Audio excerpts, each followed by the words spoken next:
ఈరోజు మనం చాలా సింపుల్‌గా ఇంట్లోనే ఉన్న వాటితోనే ఎంతో టేస్టీగా ఉండే కాన్ పన్నీర్ పలావ్‌నైతే గనక తయారు చేసుకుందామండి. ఇంకొకటొచ్చేసి పిల్లలకి ఇంకా ఇష్టం అనమాట ఇది. చూడటానికి చాలా కలర్‌ఫుల్‌గా ఉంటుంది.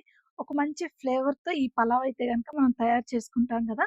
సో, పిల్లలైతే గనక బాగా ఇష్టంగా తింటారండి. ఇక్కడైతే గనక నేను ఇంట్లోనే తయారు చేసిన పన్నీర్‌నైతే గనక చిన్న చిన్న పీసెస్‌గా కట్ చేసుకుంటున్నాను.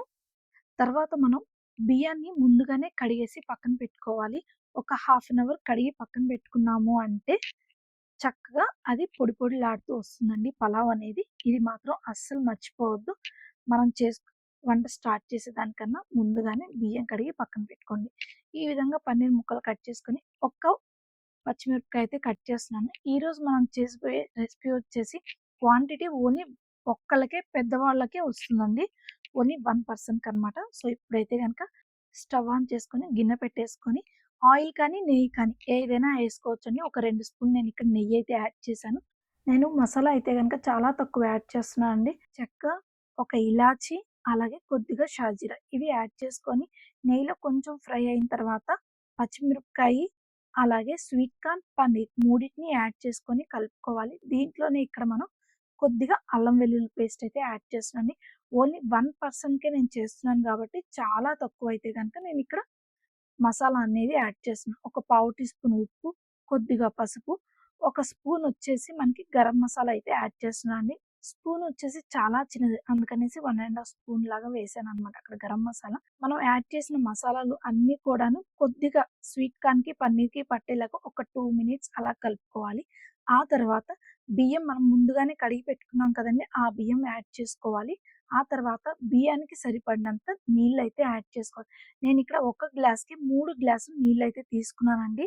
ఇది వచ్చేసి మామూలు సింగిల్ పాలిష్ రైస్ అనమాట. అందుకోసం అనేసి 3 అదే బాస్మతి రైస్ అనుకోండి మీరు ఒకటికి 1 ½ నీళ్ళైనా సరిపోతాయనమాట. ముందే ఒక హాఫ్ అన్ అవర్ ముందు కడిగి పెట్టుకున్నామంటే మనకి పలావ్ అనేది బాగా పొడి పొడిలాడుతూ వస్తుందండి.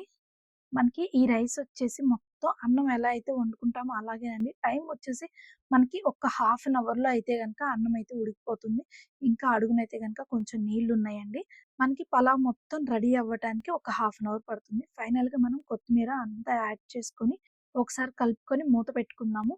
ఆ నీరు పొయ్యేంత వరకు కూడా ఉడికించుకుందాం. ఈ పలావ్ రెడీ అయ్యేలోపు మనం చక్కగా రైతా అయితే రెడీ చేసుకోవచ్చు. మనకక్కడ టైం కూడా సేవ్ అవుతుందండి. ఒక 5 మినిట్స్ తర్వాత మూత తీసి చూసా. So, wow! సూపర్‌గా వచ్చేసింది గదా! మంచి కలర్‌ఫుల్‌గా రెడీ అయిపోయిందండి. మన కాన్ పన్నీర్ పలావ్ అయితే గనక. సో, చూడటానికి కూడా చాలా బావుంది. ఇల్లంతా మంచి గుమగుమలాడిపోతుందండి వాసనైతే గనక. అంత బాగొచ్చింది పలావ్ అయితే. చూడండి ముందుగా మనం ఒక హాఫ్ అన్ అవర్ ముందుగానే బియ్యం నానబెట్టుకున్నాం కాబట్టి పలావ్ చూస్తున్నారా పొడి పొడిలాడుతూ వచ్చింది. ఎక్కడ మెత్తగా లేకుండా వాటర్ కూడా మనం కరెక్ట్‌గా యాడ్ చేసుకోవాలి. ఇంకంతే అండి. మన simple and tasty corn paneer pulao ready అయిపోయింది.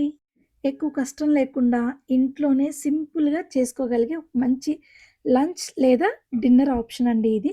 మీరు కూడా ఈ రెసిపీని ఇంట్లో ట్రై చేస్తారని అనుకుంటున్నానండి. It's requesting time.